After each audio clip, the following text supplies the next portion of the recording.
it's just me, Emily. Welcome to my podcast where we explore how to discover your soul's purpose, embody your essence, and live a life in alignment with your truth. Today, I am here with Mel Fio for short. Mel has not only been a mentor and a healer for me, but she's also become a friend, and I am so excited to share her wisdom with you all on today's show. So a little bit about Mel. She is a self-proclaimed witch. No joke, when I met her, she called herself a witch. So she is a witch, a wise woman, and a healer. She has devoted several decades to studying the human psyche, addiction, grief, sexuality, trauma, creativity, spirituality, death, ritual, and the mysteries of life.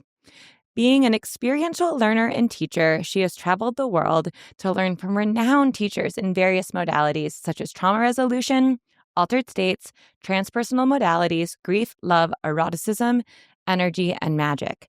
She weaves these diverse lineages and wisdom into unique experiences that result in profound transformation. And I have witnessed some of her work, her medicine firsthand, and yes, absolutely agree in the profound transformation. So welcome, Mel, to the show. Thank you. It's such an honor to be here with you. Okay, so Mel, I begin every episode with the same question. What are the masks that you think you wear? And when you take them off, what do you see? Or what do people see? What are the masks that I think I wear? And when I take them off, what do people see? Well, and just inherently, it's a difficult question to answer someone else's perspective. But I do think that probably one of the masks I wear is that I have it all together and I have a strong spiritual practice and I'm constantly tapped into the divine and I treat myself and my body like a temple all the time. That is not true. And anyone in my personal life can back that up, that I'm just as emotionally volatile. And when I take off my mask, there is a scared little girl. There's also a powerful grown woman. There's also a confused and angry teenager. There's a lot of things behind the mask, but often a fear of not being loved and a fear of that people will leave me. Those are two of my core wounds. And why the mask exists. Exactly. That's why we're all wearing them. Yeah. I love that. That's so perfect. Yeah. Today, we are talking about healing as well as a new modality or it's not really new, it's been around forever, but right now it's, a lot of people are talking about it, and that is altered state therapy. So before we dive into altered state, I just want to get an idea a little bit more around your work as a healer. You talk about helping people become whole. What do you mean by this? Yes, the journey to wholeness. I often refer to myself, if I have to have a title, which I'm never very good at, more as like a facilitator, which I don't love that word, but I just to really drive home the point that I believe everyone has the power within them to heal themselves, and it doesn't really have anything to do with me. I love being a part of facilitating the process, but my style of work and what I love about the way that I get to work is I don't have the same rigid constructs around the way that I hold space. And so that gives me the permission and exquisite honor of being in people's experiences with them, because I got into this work because of my own healing that needed to happen. So just that. And in the journey to wholeness, if you will, I really like breaking up the human being into quadrants as well. I'm very big into quadrants in all ways. Most cultures are. It helps us to have 4 parts of something that come into the whole. And the human's really made up of the physical body, the mental sphere, our emotional body, and our spiritual side. And so to me, the journey of wholeness is how do we bring all of those online and how do we bring all of them up to date, and how do we start bringing in fluidity in the way that we meet ourselves moment to moment? How do we get more real-time information about how we feel, and what's in our body and which part of us is talking and what truth to listen to when. Because in this culture, we primarily put all of the value in the mental and all of the value in how much we produce and what the initials after our name are and how we make decisions with our mind, which our mind is a beautiful part of us, but it is not the whole of us. So that's the whole human. Mm-hmm. That makes so much sense. Yeah, when we started doing work together, and you talked about the medicine wheel, which we'll probably get into a second, but these quadrants, right? Of mental, emotional, spiritual, and physical. I was like, man, like so much of my healing work has really been in the brain and the emotion, really, with all the tools that I was looking at. And then grief was emotion, but I hadn't brought in the spiritual realm, and I really hadn't tapped into the soma, the body. Yeah. So that's been critical. Love that. Yeah. What would you say is like the biggest block for people in terms of becoming whole? There's a crisis of connection to self right now. I can't really speak to if there has always been, because I've only been alive 45 years. But I would imagine there has always been to some degree. And when we separate out or parse out what parts of ourself get to be seen and what parts of ourself do not, what parts of ourself have value and what parts do not, then we go into a cycle of abandoning our own truth, not trusting our intuition, and really presenting an image of ourself that might be an authentic part of us, but it is just a part. Yeah. And the turmoil that comes from feeling like a different person than you are presenting, it starts to become a very wide chasm in ourselves. And I think that it's the root of a lot of addictions and cyclical self-sabotage behavior and ways that we act, because we want to bring ourselves and parts all in together so that they're all sitting at the same table. But when we relegate some to a dark closet, some to the center stage, and some to swept under the couch, it's very hard to feel whole and to access that. You often hear people like, I don't know how I feel. I don't have a connection to spirit, because it's all their parts are so spread out and fragmented, ignored. Yeah. Absolutely. I mean, that's like what this whole podcast is about, right? It's this idea that like we have these boxes that we feel like we need to morph ourselves into. Like, I can't be a mom who also loves to go to EDM concerts. Right. Right. Or I can't be like a dentist who plays up like this other part of herself, right? Yeah. Like, and we wear these masks and then we kind of kill off these parts of ourselves, and it feels confining and stuck. And I know for me, like being in the grief space for a long time, I felt like I couldn't be light and fluid and shiny. And that's just, and that felt so out of integrity it just felt like suffocating after a while.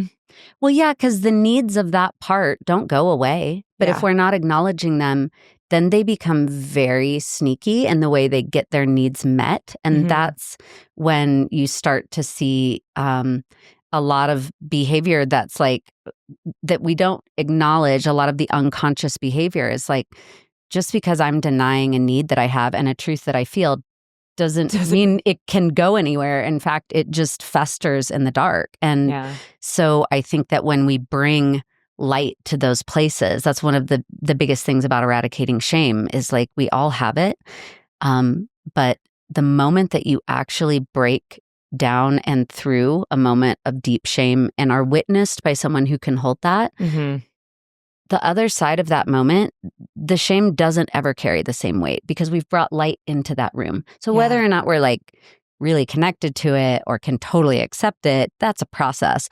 But opening the door and opening the curtains and seeing it for what it is makes it much less threatening. Yeah. It's like, oh, okay, that's a really gross part of me. I don't love it, but I see it and it's mine. Instead of it just wreaking havoc in my life, because I'm like, what are you talking about? I don't know. Yeah. And then the first step, right, is like bringing it out of the shadow. Like Brene Brown says, secrecy breeds shame. Yes. And I think the more that you start to look at this within yourself and you get into communities, you start working with healers, facilitators, you start to realize, oh my God, all of us have something. Yeah. in the shadows, right? Or Yeah. that we don't like about ourselves that might be running the show, and it just like neutralizes it. Yeah. Yeah. Yeah. It's also the key to like, people talk a lot about self-love and compassion for self and all of that. And what does that mean? How do we get there? All the things, right? Yeah. But there's been plenty of times in my work, I've been on the ground with a client who will finally say something that they haven't said out loud for 40, 50 years. They've never said to their wife. They've never said to themselves. And most of the time, it's a statement that to me, I'm like, Great. and, like, no. But to them and to me, when I'm in that seat, it's like Yeah. like you can feel your throat close and this thing that has been eating you alive from the inside, that in your mind and body, whether it's conscious or unconscious, you are afraid you will not receive love once that truth comes to light. Yeah. And what actually happens is you receive love from yourself, hopefully from the person that's witnessing you, and that part is brought into wholeness. And Yeah. that's what it looks like to claim and re-own all of us. And that's why this work is so important, because I think that many of us are brought up in families, in friendships, in a society that doesn't hold space for those parts of ourselves. Yeah. And, I don't think it's always conscious at the time. We all, hope as like parents, we're doing a good job for our kids to hold space for them. But it's hard. Just our own stories and projections get in the way. And so it's just messy. It's messy. It is. And there are some things, I'm not a parent, so I can't imagine, but I would guess that there are some parts of ourselves that we might not want to lead with in every situation. And so maybe with your child, there does become a point where you're like, okay, well, this part I want you to celebrate in yourself, but maybe don't take it to school. That's a difficult thing to teach and learn too, right? But I definitely, I don't walk into every social setting with all of my parts. I have to discern what is going to keep me and the people safe. But for the most part, I know what's there. I know who I am to the extent that I know who I am today. I'll find out a whole bunch of shit next year, I'm sure. Yeah. That's 9 days away. Yeah. Yeah. There's going to be a lot. But for now, I can walk around feeling like even in my discomfort, I've got most of me with me. Yeah. And that makes a difference in how I show up. Right. And it's not like you've cast a piece of you into the shadows. It's like she's there. It's just knowing when you are accessing a certain part, because in this situation, it makes sense to, and then in another situation, it doesn't. It's like, Theo, my son, I'm like, Theo, I love the silly side of you. Like, you're hilarious. It's one of the best things about you. And like, you have to know when silliness is not appropriate.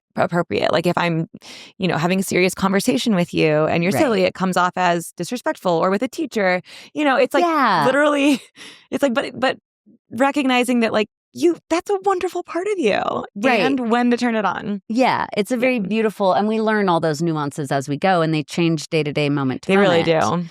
But if the core foundation of it is, there was a time in my life where I remember the feeling of, I woke up one day and was like, I have no idea who I am. You talk often about masks, and I had this feeling of like, I'm so far from, because I present a different version of myself to everyone I'm with in order to best receive their love. I shapeshift into what I think they want me to be. Yeah. I'm completely exhausted at the end of a day because that requires a lot of energy. Yeah. And B, as a result, after years of doing that, I was like, I don't even know who I am or what I want or what I need. I have been so many other people for so long. Yeah. So that is also like what coming into wholeness for me looks like, is just acknowledging in any given moment when I'm sad, whether it's justified or not. Yeah. When I'm scared, even if somebody's going to be disappointed in that, and how I feel,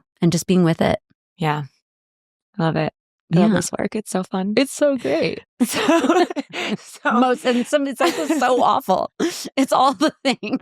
It is. It's so hard and so great hard all at the same time. Yeah. But yeah.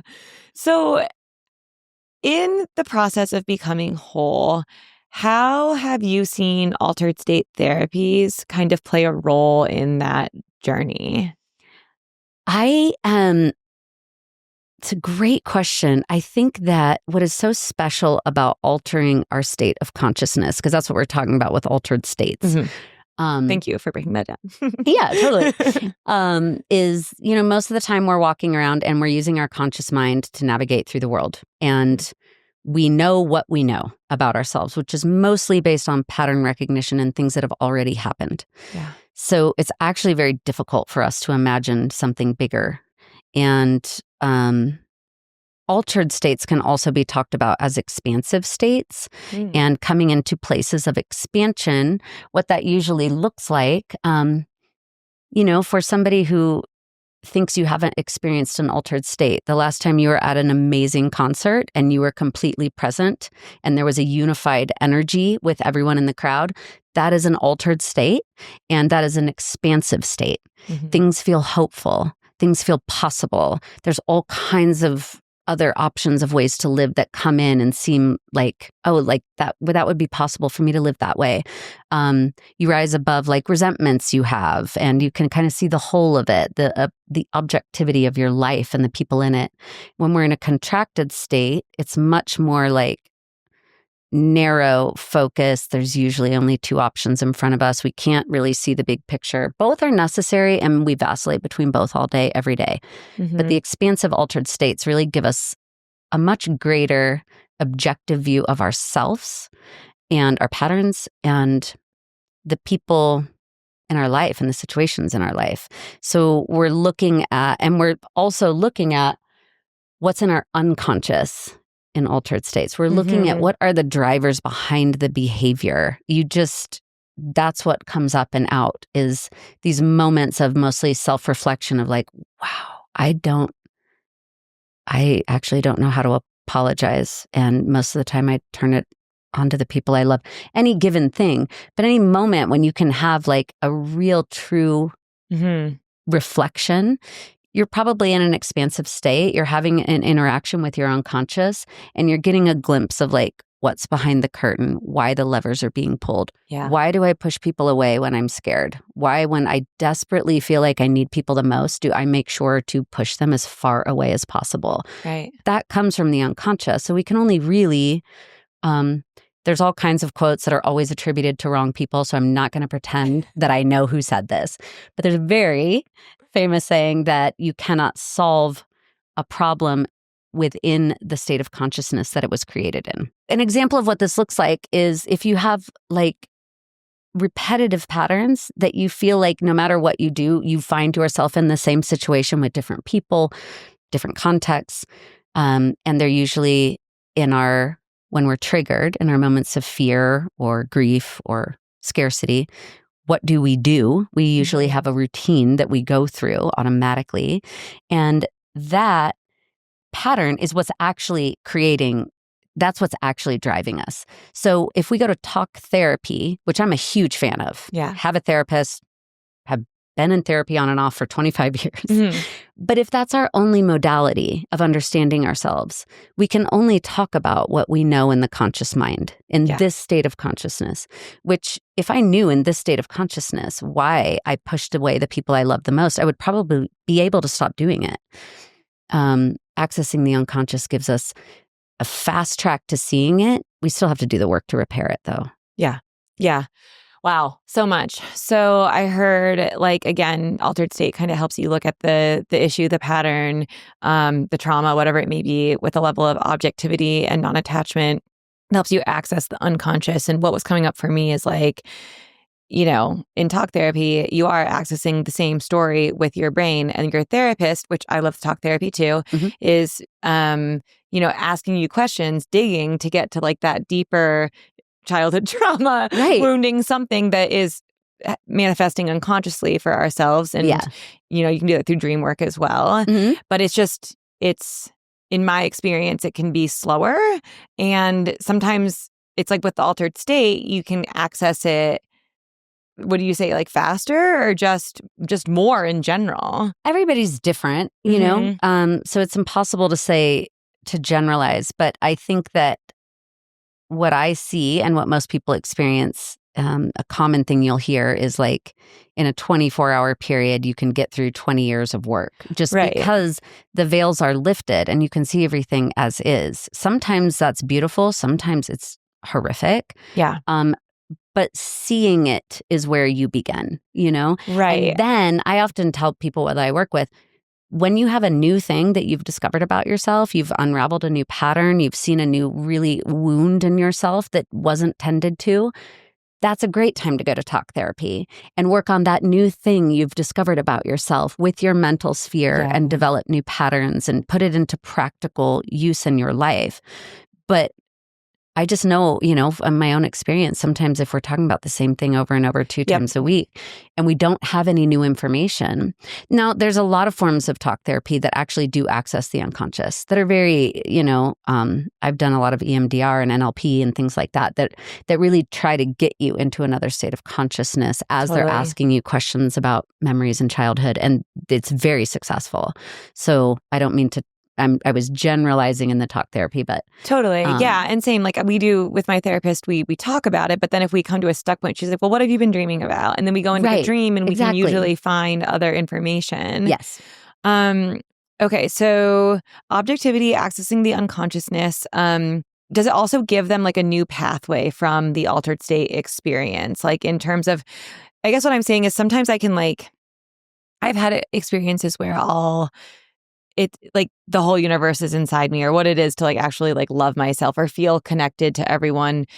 Like I have this concept in my head of like, we are all one, right? Yes. But then when I go into an altered state experience, like I actually feel it in my body. Yeah. And it's like, it like becomes embodied like the second I'm done with like the journey. So I think what you're speaking to, which is a really beautiful thing, is the difference between learning something and experiencing something. And I think that both are very valuable in life. But when we experience, like I am strictly an experiential learner. You can talk to me all day and I will kind of understand. But once I am in it, it's in my cells. It's locked in. I understand. I know it's truth. That doesn't mean I live from that place all the time, but I know it's truth. It's like evidence that it's possible. I guess is like, and I could see how that could be a really amazing stepping stone for someone, especially if they're in like a really dark, deep place and they start to see like a pathway out. And that unified place. I mean, I'm just thinking of like people, like sometimes it's like mantras, right? It's like, I want to love myself, but like I have no fucking idea. Like I can say I want to love myself, but like what does that actually like, mean like in my body and like solidifying it in something deeper? Yes. I think that's a great example because personally, although I understand the concept behind mantras, and I do think there's absolutely a lot of truth to what you think about and what you think is possible is like that's as far as you'll go. But there's also something to the like when we tell ourselves something over and over that our body knows isn't actually true. Then it can create more shame. And it can create like it's a kind of whole other thing that starts to happen. And I think actually just being honest with how we feel about ourselves is much more effective. I love that. And then, when we have experiences in altered states, often those are the experiences. It sounds so cliche, but people often go into places of like, oh, like there is unity. We are connected. I'm not isolated. I do love myself. There is love available. Like these are all, it's very common themes people go into, but they're things that most people haven't experienced in their body before, that they just hope is true or that they've read or that they've mantraed their way to. But once you feel it, it fundamentally shifts your understanding of your life forever. Absolutely. Yeah. And I think like, and I like mantras too, but when they feel so stretchy, you're right. Like it can almost feel like, why am I doing this? And create more shame and more like stuckness and like frustration around the process. So And that example you brought up is great. Like if I'm telling myself all day, I love myself, I need to love myself more, but I have no idea what the actionable steps are towards that, then it can also just be frustrating. Like, I've been saying I love myself for a year and I don't. It gets frustrating. Totally. There needs to be action. So when you are in an altered state, what planes are you accessing? All of them. And there's a lot of different ways to alter your state of consciousness. And all of them are incredibly valuable. I would say in a very general stroke that because most of us try to solve our problems in the mental sphere all day, every day, including problems that are rooted in our emotional body, spiritual body, and physical body, that's why we don't really get anywhere if we're searching for the mental when it's actually in somewhere else. Okay. Learning psychological tools and talk there, that's where like applying those methods to your mental sphere is highly successful. But trying to take that information into a somatic understanding of something isn't. Right. So a lot of altered states help us open up pathways to our emotions and things that we haven't allowed ourselves to feel or didn't even.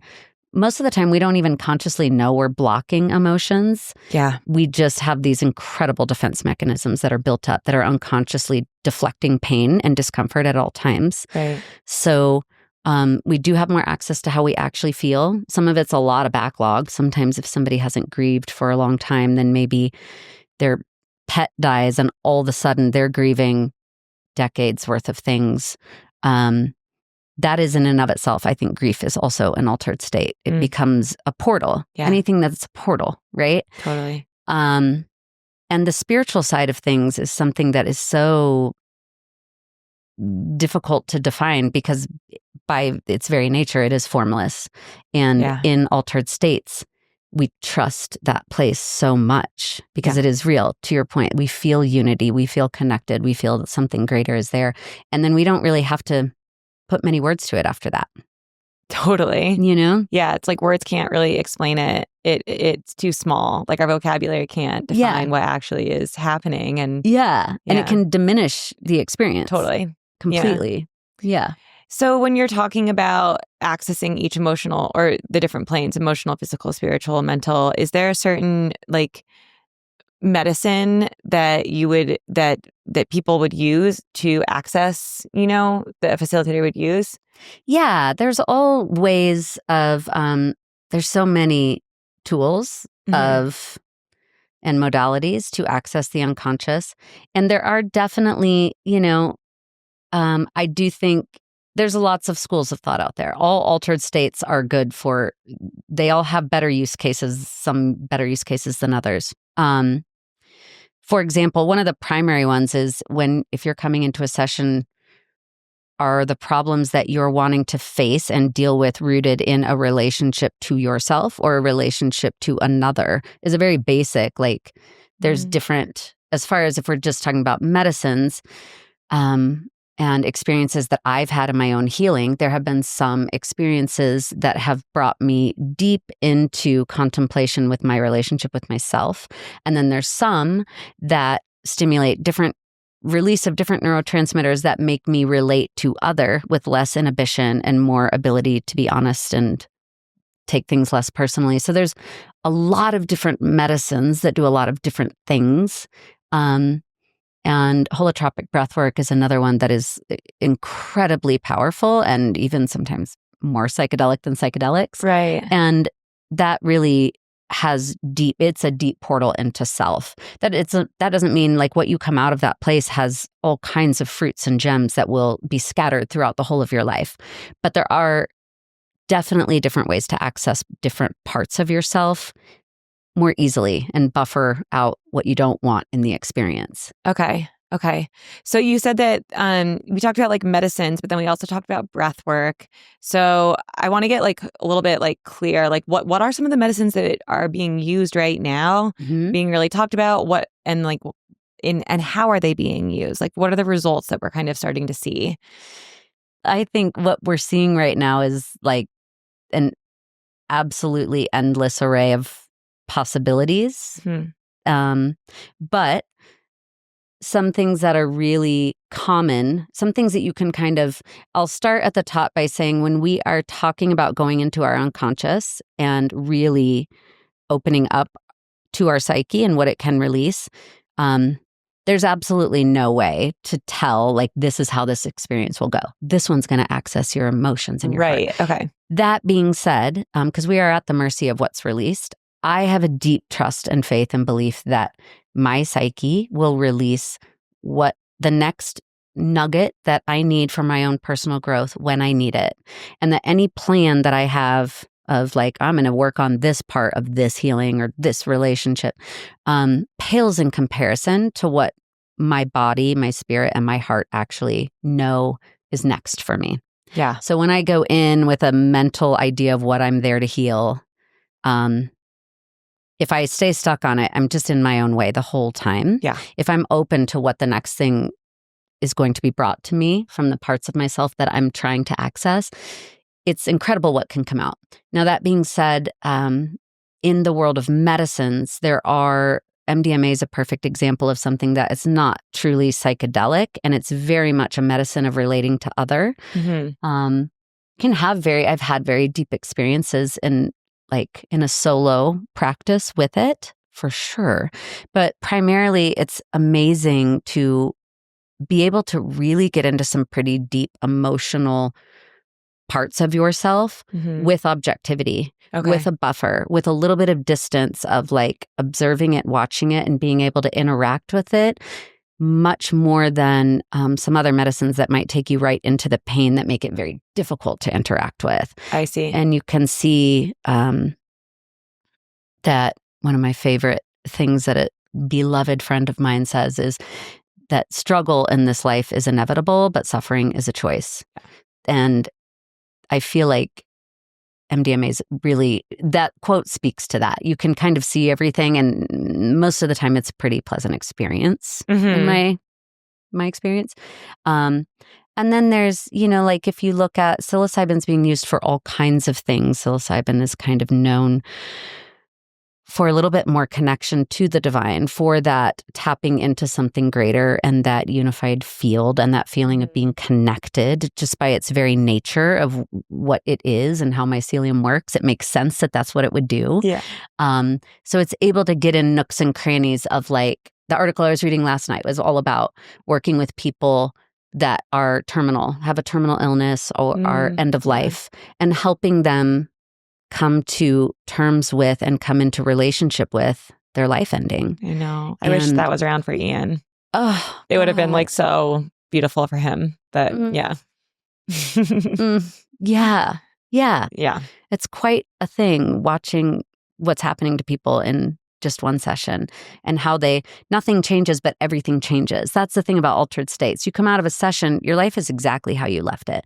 But sometimes your perspective's flipped 180. Yeah. So just as a broad example, going in instead of like, I'm terrified to die, you might come out with, what an exquisite life I got to live. Yeah. I don't think, I'm not terminal. I cannot speak to that, but it's an example of how my experience, a lot of my sessions I've come out of, that's been the thing that's changed. Yeah. Nothing about my story is different. How I relate to my story is completely new. Yeah. That makes total sense. Yeah. Yeah. So MDMA emotions, psilocybin more like divine, mycelium, it's like really like changing the relationship with, a struggle, a thing. I know that from my experience with psilocybin, I had a similar, it totally shifted my perspective on a part of myself that I was healing. And it was like profound. It was really, really supportive. Yeah. Are there any other big ones being talked about right now? Yeah. I think cannabis exactly. I just answered your question opposite. Cannabis is not often talked about as a medicine. Okay. And I think it's a perfect opportunity for me to say, and something we've talked about before, I really believe that all drugs are medicine and all medicine are drugs. It doesn't matter what the substance you're taking is, it's the intention behind it. Yeah. So a lot of since we are so blessed to live in Colorado and we have cannabis available to us, I think it's the most incredible medicine for embodiment, to actually get into the physical body and have our sensations amplify and feel what that feels like. It's an incredible medicine for working with Tantra and sexuality because of the embodiment piece. It's not often talked about as a therapeutic medicine, but I believe it is.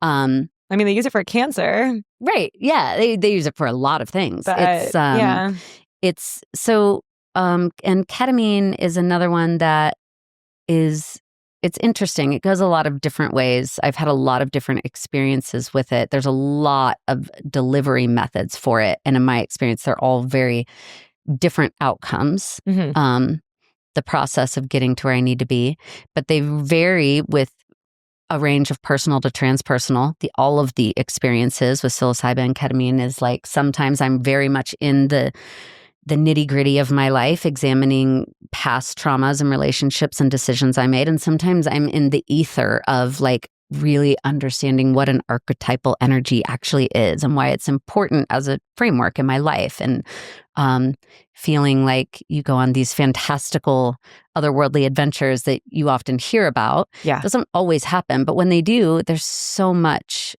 content there for us as well to bring back to our personal life. It's sometimes a little bit more difficult to figure out how it applies. And that's where the extreme importance of integration comes in, which is something we can visit later. Yeah, I definitely want to talk about that. Yeah. Life can get hella complicated. We chase success, we hustle for money, we strive to make an impact. We juggle the day-to-day responsibilities, and we try to make everyone else around us happy. But at the end of the day, does any of this actually matter? I can't answer that question for you, because what truly matters is different for everyone. There is no formula, no blueprint, no checklist for a life well lived. But the one thing we all share is a limited amount of time to live it. And that's why I think facing your mortality is the key to unlocking a life that truly matters. Death is a mirror. When you confront the fact that this all ends, the noise fades away. The ego-driven shoulds, the societal pressures, and the endless to-do lists suddenly don't seem so important, because facing your mortality isn't about fear. It's about freedom. It's about waking up, cutting through the distractions, and making choices that actually align with your soul. That's why I created YOLO, a 3-part transformational experience designed to help you engage with your mortality so that you can actually start living. You only live once. Are you ready to make the most of it? If so, head to the link in my show notes or go to www.IamEmilyBingham.com/YOLO. Yeah, I guess like I've done some sessions myself going in with like a really specific objective or like something that I wanted to heal within myself, or I thought I wanted to feel like a sense of safety and trust within my body, and or I wanted to like open my heart more. And the way that I thought I needed that to manifest, like I had an attachment to that, right? But then I did the session, and then what actually came out of it was like seeing Isis and just seeing the, like beautiful visuals and just feeling this energy in my body. Like that was actually the medicine. Yeah. Right. So I still got what I wanted out of the session. It just manifested in a different way beyond the possibility of like what my mind could have constructed for itself. Exactly. Yeah. I love that as an example, because what our minds can come up with is so limited. So limited. We think we're just these we are very advanced, intelligent beings, but our minds really are not where most of the power is stored. Right. Like in fact, some parts of our brain, like the amygdala, pretty outdated, don't really need as much. Like, I'm not running from tigers anymore. Thank you very much for your help. But so I think that it brings up an important piece of like what we think healing looks like, what we expect to come out with. It's really so much more impactful if we can actually find a place of surrender there, because there's so much. I mean, archetypal energies are a perfect example of something that's like when you experience that, then you interact with it differently. And then it takes out often things like that are referred to as woo-woo, whatever woo-woo means. But it's very real. There's been archetypes all throughout every culture, all throughout the world, and they're meant to just kind of be thought of and felt into like rivers that we get in and out of, and we understand. To me, archetypes deeply connect me to the human experience, because it's fascinating to me that 3,000 years ago in a place opposite part of in lives I can't even imagine, that they were having the same experiences that I am having now, and that they interact with those things through stories and goddesses and all of there's so much richness there in what the human experience is like. I'm not saying that I am Mary Magdalene. I'm saying that I might have an experience in an altered state where something about her energy comes in and teaches me something about my life. Yeah. And I think that's an important differentiation, that when we are working with archetypes and in the transpersonal, you see a lot of people kind of get stuck in well, I am this thing, right, instead of I experienced the energy of this thing. Yeah. And those are two different. Yeah. I love working with archetypes. They're the best. It's so great. Yeah, they're so great. Yeah. So let's get a little like scientific here, because there's been a lot of research done on what is actually maybe not like what's happening in the brain, but what's like the impact on the brain. Like, what does altered state do to the brain that is having these lasting positive effects on people who do this work? There is a lot of research being done, and just at the top for my own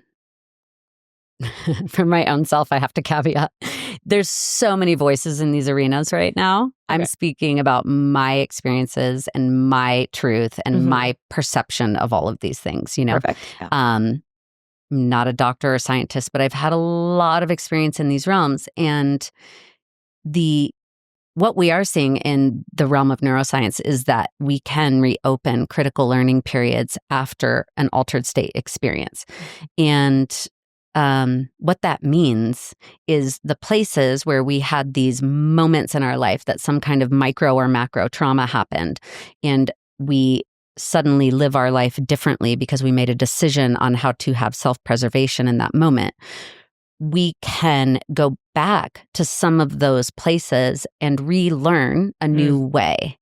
And that is completely incredible. I mean, and I won't even speak to, there's all kinds of things being done right now in like the physical realm, like rehabbing people from strokes and things. But in what I've experienced in myself and others is that when combined with intention, preparation, and then going into an altered state experience, taking that information out and following that period of time for a few weeks or month, however long, that's a whole other conversation of how long these periods are open and what to put in there. Yeah. But knowing that what we do afterwards is more important than what we do in the session, it gives us kind of a way to ritualize this chunk of time and create a container for ourselves around any new practices we try to put into place after a session like that. They're going to be easier. They're going to integrate into our life with less resistance on our part. Yeah. It's easier to be with certain parts of ourselves, relearn ways of communicating and processing anger and all of those things. So it's an incredible tool that we have available to us right now to go into these states and then come out and have this precious little amount of time that we really need to bring more nourishment to, honestly. Right. And on the flip side of that, as I've been listening and following a lot of the research, it really has me thinking about, there was plenty of years in my life that I had a lot of unintentional use of all kinds of things. Yeah. And that means, to some extent, different critical learning periods were being opened up. And what I was filling them with was very toxic behavior, very unhealthy ways of relating, patterns of self-abuse. And it's just a really interesting thing to look back on and go, oh, well, yeah, no wonder those were really cemented into me. Like, what was I doing in the weeks after? Not good things. Yeah. I wasn't thinking beautifully. I wasn't treating my body as a temple. Right. So I think that it's just a really exquisite gift to have a period of time where you get to relearn different parts of yourself and how you want to be now in the world. Yeah, it's almost like you just have this blank slate, kind of. It's like a reset on whatever like part you might be working on, but yeah, without the integration, it's kind of just like, that was a really cool journey that I just went on, which is, it has its place. That's great. But that's great too. Yeah. Yeah. Like you said, I can see why it does get more cemented in. And it kind of goes back to what you were saying about like anything can be used as a medicine and anything can be used as a drug. And it's really just about, the intention. Mhm. So, what does integration look like? I think approaching integration from the same kind of, we talked about the beginning that like altered states give us access to all parts of ourselves and what it is to come into wholeness. I think approaching integration in the same way is the most beneficial. So really looking at when you leave a session like that, like how are you going to support your physical body differently? How are you going to support your emotional self differently? And so on, mental and spiritual, and kind of, I think it's a great practice and an integration to go more into the practical mental side of taking notes, writing down what do you want that to look like, because it does require, that's how we come into wholeness. And we don't really become what we can't visualize. So I think one of the most important things is going into session, something that is helpful is to think about like, where do you want to be a month from now? If you visualize yourself being free from the story and the trauma that plagues you and that you so deeply identify with, if you were free of that, what would your life look like? And try it in small increments, like 30 days from now, if you were to really care for yourself, what does it look like to care for yourself during that time period? And how do you hope to feel 30 days after? And then have that like deep feeling and knowing in mind as you go about the next month of your life. And pay close attention to how you're feeling your days. Ask for a few people in your life that can support you and help hold you accountable to some of the new patterns you're trying to put into place. Identify any triggers that are throw you into a resistance point, and will make it so that I'm not going to wake up and do that. I'm not sitting in meditation today because I only got an hour of sleep because I'm really tired. Maybe you sabotaged yourself the night before and purposely got an hour of sleep so that you wouldn't do the practice. How can you create space for being compassionate with yourself and continuing to create change? Because the action is what's most important in all of this. Is then what do you do after? What do you do with this information? How do you apply it to your life?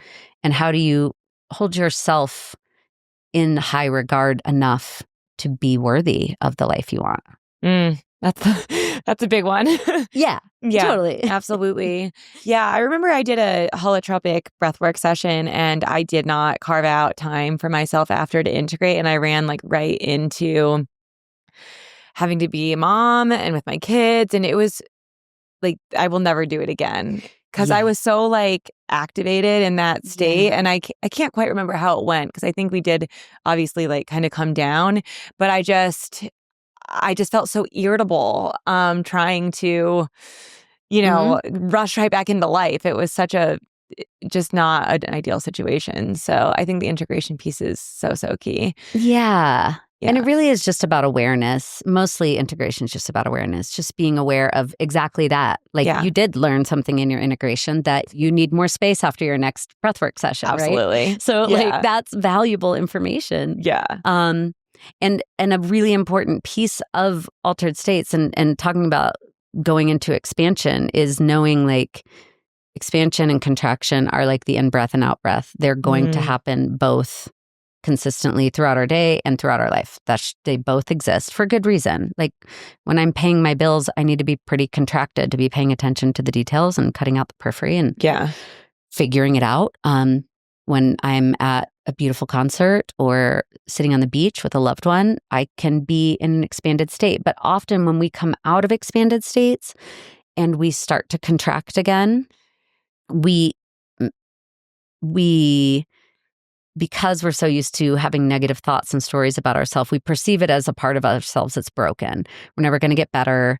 We had this beautiful experience and now we feel like shit again. And we're, instead of understanding truly that you will expand and contract as you leave. It's a big one for me. When I come out of expansive states, the first contraction I go into, I do immediately jump to like, oh my God, I knew I wasn't gonna, like, this is just a part of me. This is how I am. This isn't gonna change. And it makes you more upset, makes you more irritable. It makes you, because from that open of a state to then fall pretty close into coming back to hopelessness. earth. Yeah, without just having the objectivity of grace for yourself. Yeah. And knowing like, okay, when you leave this, you are going to contract. You're going to get irritable. Even that.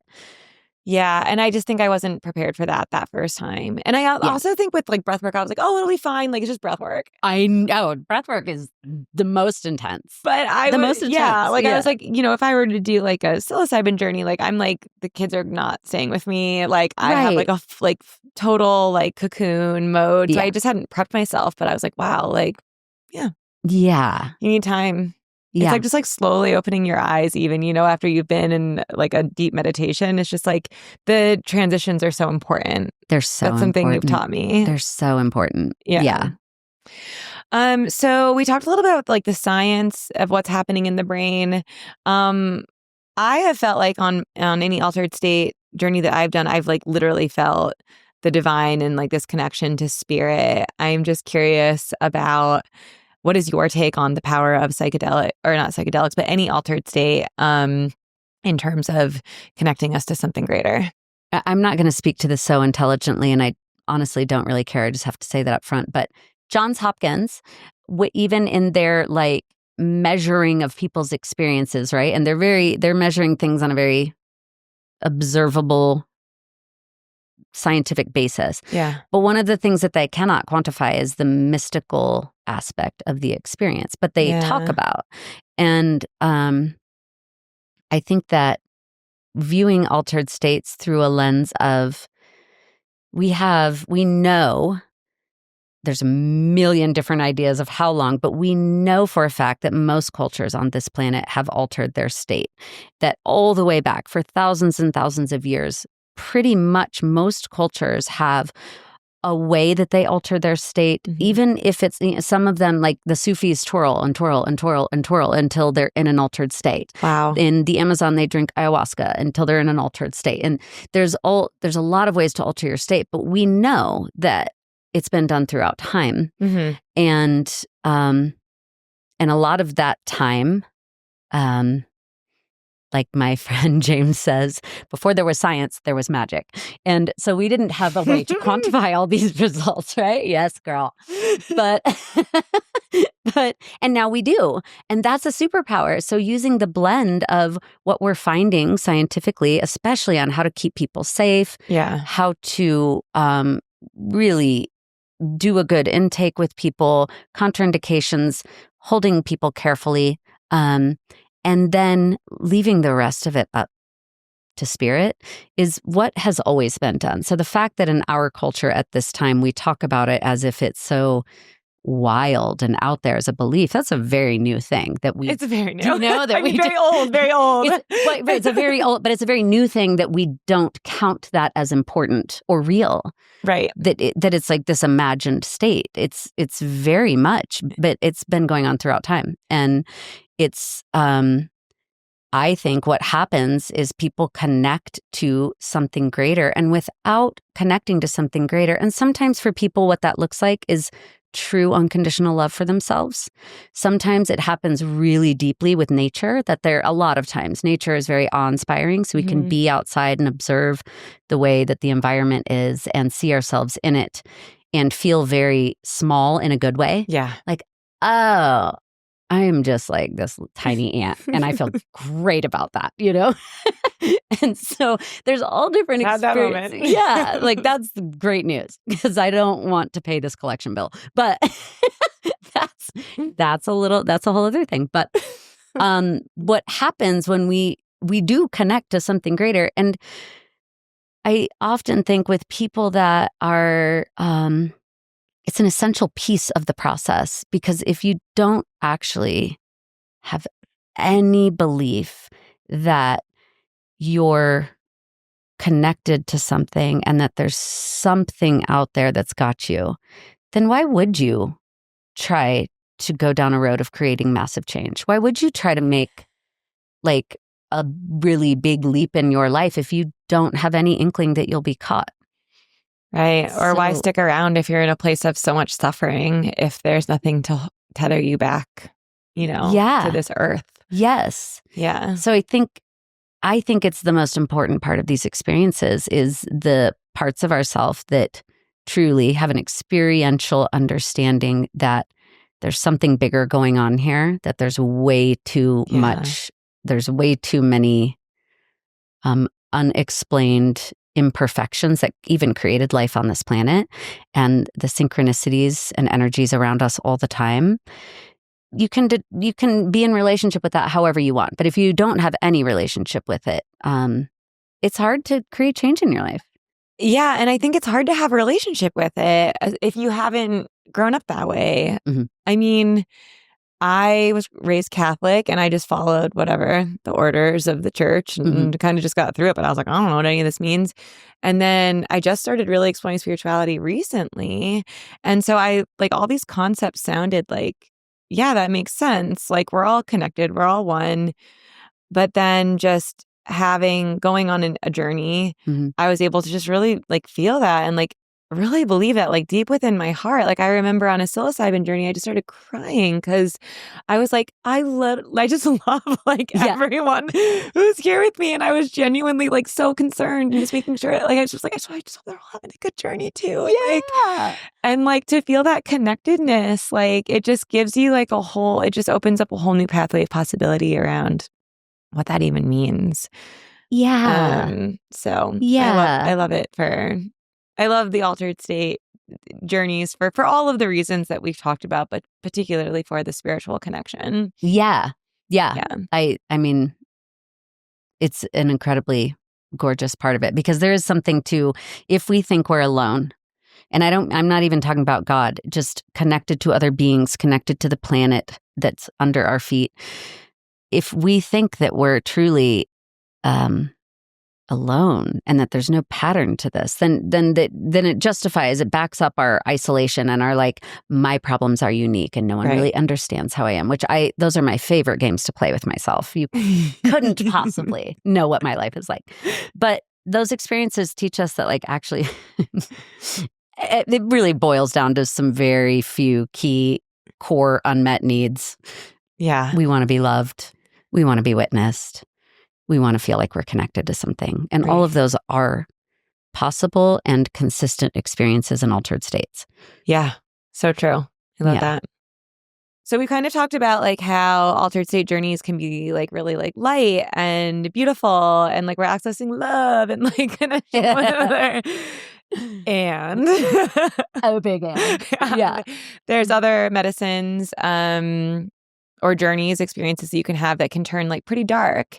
And I'm curious, I guess, for me, that's been elicited by sound. Like a lot of these journeys that I've been on have had like a sound thing. And I feel like my energy switches once the sound switches. And they do that intentionally, right? Because we're going to go explore.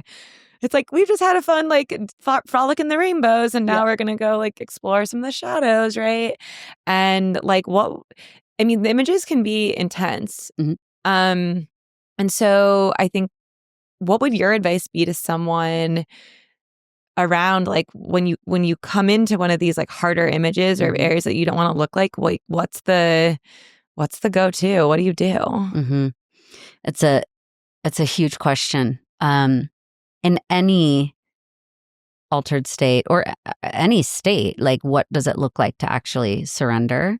But especially when you are in an altered state and you are, for example, having visuals that are unpleasant or really difficult emotions or repressed memory that's coming back, things like that can be excruciating for people. I've so many excruciating journeys, just searing pain. So let's not paint this with that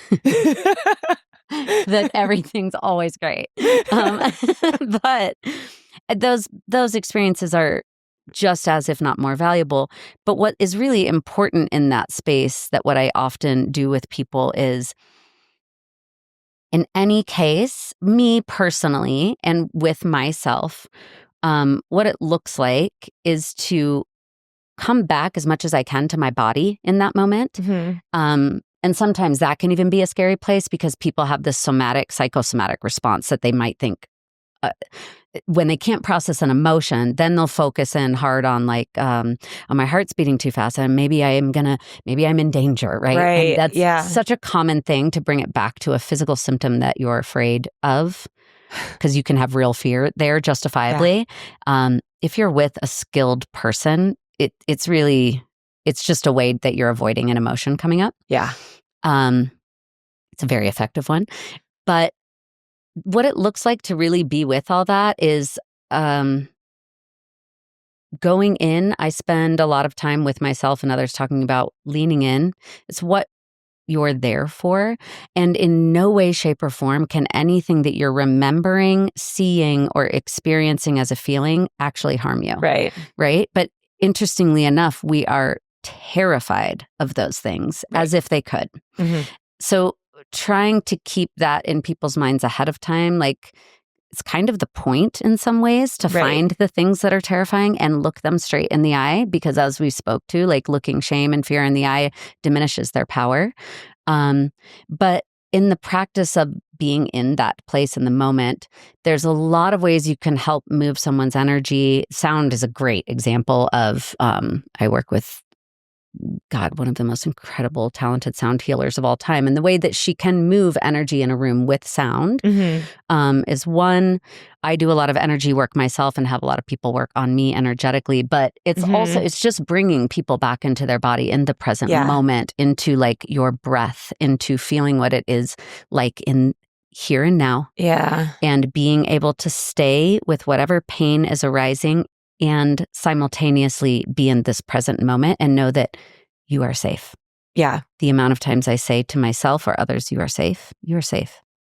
Because that's really, then we can be like, okay, all right, then I can sit in this discomfort a minute longer, because it is very true that the only way out is through. And if I choose to come up against something in a journey and then be like, I'm not doing that, it's not going anywhere. Yeah. So for me to really have something move through my body and process, it requires my attention. Totally. And my presence. And that's why it's there. And that's why it's there. And it wants my attention. And once it gets attention. it's like, okay, whatever. Yeah. I was really grateful that I had talked to a lot of people, but who had also done journeys themselves before I did my first one. And, I had a really dear friend who just said, whatever the medicine is showing you, like, really, it wants to be seen. And so by acknowledging it, that's how it dissolves. But if you don't, then it just speaks louder. So I remember just being like, oh, hi, scary, like, skeleton or whatever it was. And just being like, I see you. And it would literally just like dissolve, but like going through that process over and over again. What it did is it was like a gate. It was like a gate allowing me to go deeper into the journey and deeper into my process, when the resistance, like, I could have just backed away and I wouldn't have gone to where I needed to go. Yeah. And I want to talk a little bit about why the facilitator is so important. Because our facilitator of that session, like, she even said, if you have to pee, like, just check yourself. Like, are you peeing? Are you getting up because you're trying to like avoid what's going on in the session? Or are you actually like, do you actually need to pee? Yeah, totally. Because our defense mechanisms are just so like built in. Yeah. But that was really powerful. So when you're looking for a facilitator, like, what is something that a facilitator should be doing? I mean, or like, I guess for a client, if you're like wanting to go into an altered state journey, what are some key things to look for? Because I think that the space has to be set with such integrity and intention. Yeah. There's plenty of information out there. Like, thank goodness, there's plenty of information out there at this point online about the common questions to ask as far as training, sourcing of medicine, all of those details, which are very important. Absolutely. Since there's so much information out there, my personal opinions of things that really make a huge difference are, has the facilitator done their own work? We're never done doing our own work. I'm not done by any means, but have they really committed to a path of growth themselves? Yeah. And have they done a lot of medicine work? Because these days we are seeing and this is just my opinion and experience, but if I'm going into a terrifying place, then the person holding the lantern for me, I need to know that they know the way out of there. Yeah. And that to me is what a guide is somebody that's basically walking on the path with you and saying, I've been down this road. I know where the cave is. I know where the exit is. It might get fucking scary, but I got it. And I personally want people that have been, I'm going to trust people that have been through that experience more within themselves. And also speaking to because projections are such a common theme in these states, there are so many ways that like you can put, if you're going through a rough time in an 8-hour ceremony, you might in that time frame experience your facilitator as your lover, and then your mother, and then your enemy, and then your, all these projections that you're putting on them. Yeah.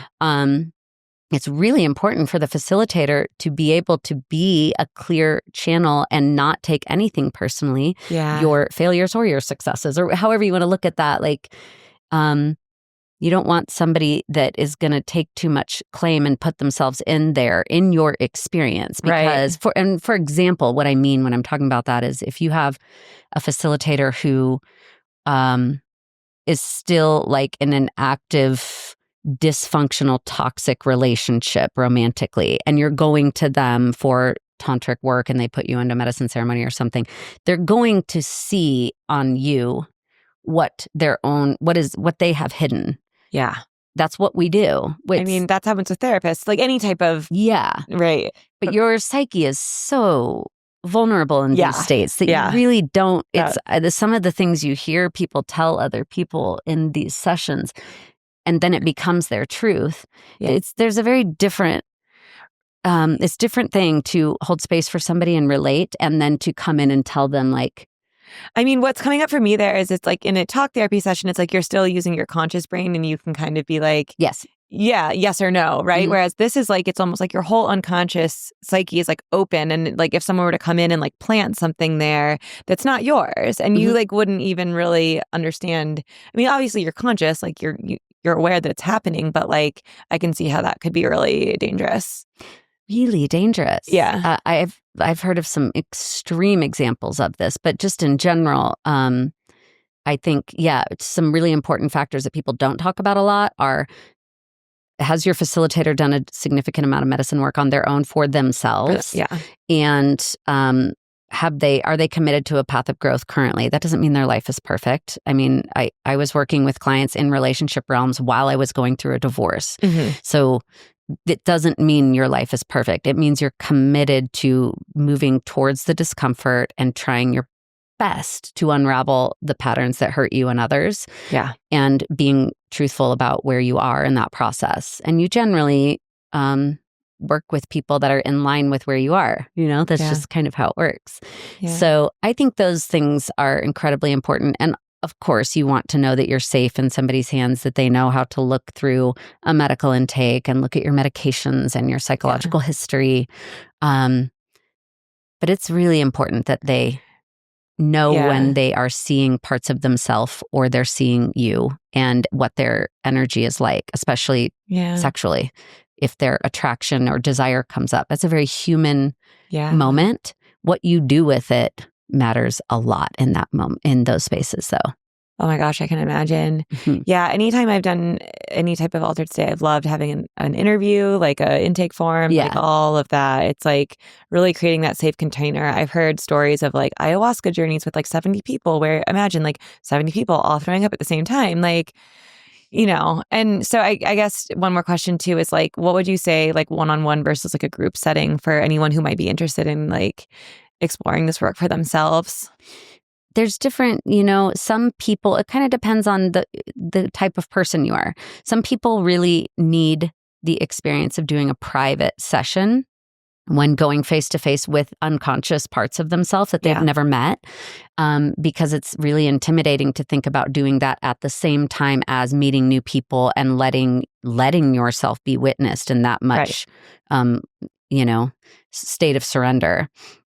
Some people thrive in that. Some people do better and are kind of pushed to a point of surrender and vulnerability because there are witnesses. Yeah. So it's an important thing, just knowing that detail about yourself. And if you're going in with a specific trauma, especially if it's a fresh trauma,